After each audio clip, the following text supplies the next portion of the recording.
নমস্কার সকলে কেমন আছেন? আশা করছি সবাই ভালো আছেন, আমিও ভালো আছি। তো আপনারা এখন দেখতে পাচ্ছেন আমরা হোটেল থেকে বেরিয়ে যাচ্ছি। তো এটা হচ্ছে রোড, আমরা এখন যাচ্ছি নিউহান্স হসপিটালে। তো এটা হচ্ছে রোড নিউহান্সের। তো আমরা এখন নিউহান্সের সামনে পৌঁছে গেছি। এটা সামনের দিককার রোডটা নিউহান্সের। তো দেখতেই পাচ্ছেন এটা হচ্ছে আপনার এই রোডটার নাম হচ্ছে নিউহান্স রোড। এটা আমার হাজবেন্ড দাঁড়িয়ে আছে এখানে। তো আমরা এখন নিমান্স হসপিটালের মেন গেটে পৌঁছে গেছি। নিমান্সের বোর্ড লাগানো আছে। এখানে লেখা আছে পুরো বছরের যেদিন যেদিন হলিডে আছে সেই সব ডেটগুলো এখানে লেখা আছে, এই বোর্ডে লিখে দেওয়া হয়েছে। এটা হচ্ছে মেন গেট নিমান্স হসপিটালের। নিমান্স হসপিটালটি নার্ভের জন্য সবচেয়ে ভালো। নার্ভ নিউরো সার্জেন ভালো ভালো থাকে এখানে, আর মানসিক রোগেরও করা হয়, চিকিৎসা করা হয়।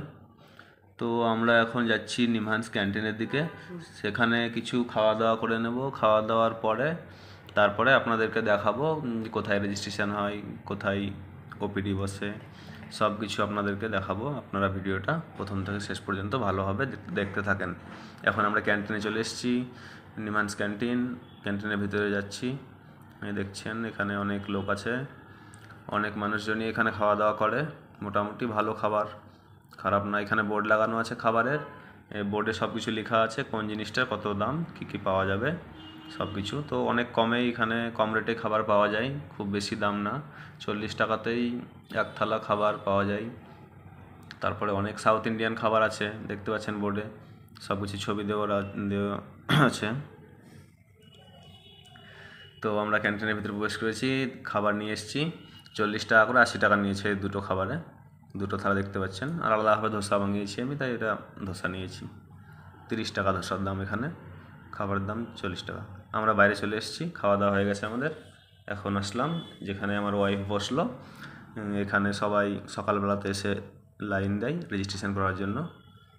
তারপরে এখানে আর একটু আগে গিয়ে একটা টেবিল আছে, সেখানে ফর্ম দেওয়া হয় একটা। যারা নতুন আসবেন প্রথমবার তাদেরকে ওই ফর্মটা সংগ্রহ করতে হবে।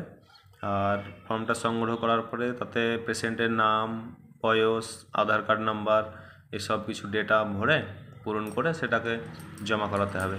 এই যে এখানে দেখতে পাচ্ছেন আপনার টেবিলে বসে আছে এরা সিকিউরিটি, এই হসপিটালেরই এরা ফর্ম দেওয়ায়। একজন দাঁড়িয়ে একজন মহিলা ফর্ম নিচ্ছে। ঠিক এইভাবে আপনারা ফর্ম নেবেন। ফর্মটা নেওয়ার পরে পূরণ করে এদিকে চলে আসবেন, যেদিকে আমি যাচ্ছি। এই কাউন্টারে গিয়ে সেখানে, এই কাউন্টারে যাওয়ার পরে সেখানে রেজিস্ট্রেশন হবে। আপনি আধার কার্ডটা সঙ্গে নিয়ে যাবেন অবশ্যই। যে পেশেন্ট যাবেন পেশেন্টের নিজের আধার কার্ডটা লাগবে এখানে। অরিজিনাল আধার কার্ডটা এখানে দেখবে। 5 নম্বর 6 নম্বর কাউন্টার, এই দুটো কাউন্টারে রেজিস্ট্রেশন করে যারা নতুন আসবেন তাদের ক্ষেত্রে। তো রেজিস্ট্রেশন হয়ে যাওয়ার পরে ফর্মটা আপনাকে আবার দিয়ে দেওয়া হবে, একটা ফর্ম প্লাস যে ফর্মটা নিয়েছেন সেটা নিয়ে আপনাকে 1 নম্বর গেটে যেতে বলবে। যেখানে 1 নম্বর গেটে ওখানে ওপিডি বসে, ওপিডি গেট ওখানে। তো এখন দেখছেন এখানে গেট নাম্বার 1 পৌঁছে গেছি। আর এই যে গেটটা বন্ধ আছে, এই দরজাটা বন্ধ করে রেখেছে এখন, কারণ এখন 12টা বেজে গেছে। 11:30 পর্যন্ত খোলা থাকে, তারপরে বন্ধ হয়ে যায়। তো এর ভিতরে আপনাকে যেতে হবে। তারপরেই সেখানে ডক্টর থাকবে, ডক্টরে দেখবে, দেখার পরে আপনাকে সেখান থেকে আবার 3 নম্বর গেটে বা অন্য জায়গায় যেখানে ওদের স্পেশাল ডাক্তার আছে সেখানে যেতে বলবে। তো আমরা ওইদিকে যাব না এখন, আমাদের ওই সব কাজ হয়ে গেছে। তো আমাদেরকে এমআরআই করতে বলেছে, তার জন্য আমরা এখন নিউরোসায়েন্স বিল্ডিংয়ের দিকে আসছি, যেখানে এমআরআই, আলট্রাসাউন্ড, এক্স রে, যাবতীয় টেস্ট, ব্লাড টেস্ট, সব কিছু টেস্ট এই বিল্ডিংয়ের মধ্যেই হয়। তো আমরা এখন সেই বিল্ডিংয়ে যাচ্ছি। আমাদেরকে এমআরআই করতে দিয়েছে, তাই সেখানে যাচ্ছি নাম লেখানোর জন্য। এমআরআইয়ের জন্য নাম লেখাতে হবে। তো ওই রাস্তা দিয়ে যাচ্ছি। সামনে দেখতে পাচ্ছেন বিল্ডিং, যেখানে সব কিছু টেস্ট হয়। এর মধ্যে ওয়ার্ডও আছে, পেশেন্ট ওয়ার্ড, যেখানে অপারেশন করার পরেও থাকে। বোর্ড দেখতে পাচ্ছেন নিউরো সেন্টার লেখা আছে, এটা নিউরো সেন্টার বিল্ডিং। এই বিল্ডিংয়ের মধ্যে অনেক পেশেন্টও থাকে, আবার সব কিছু টেস্টও করা যায়। তো আমরা পৌঁছে গেছি যেখানে আমরা এমআরআই করবো সেখানে।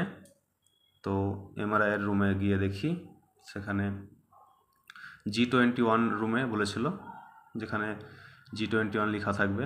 দেখতে পাচ্ছেন সামনে লেখা আছে G21 ডান দিকে। আমরা এই রুমের ভিতরে প্রবেশ করব। সেখানে গিয়ে দেখি সব লাইনে দাঁড়িয়ে আছে, যাদিকে এমআরআই করতে দিয়েছে বা আল্ট্রাসাউন্ড, যে বি টেস্ট, তো এখানে নাম লেখাতে হবে।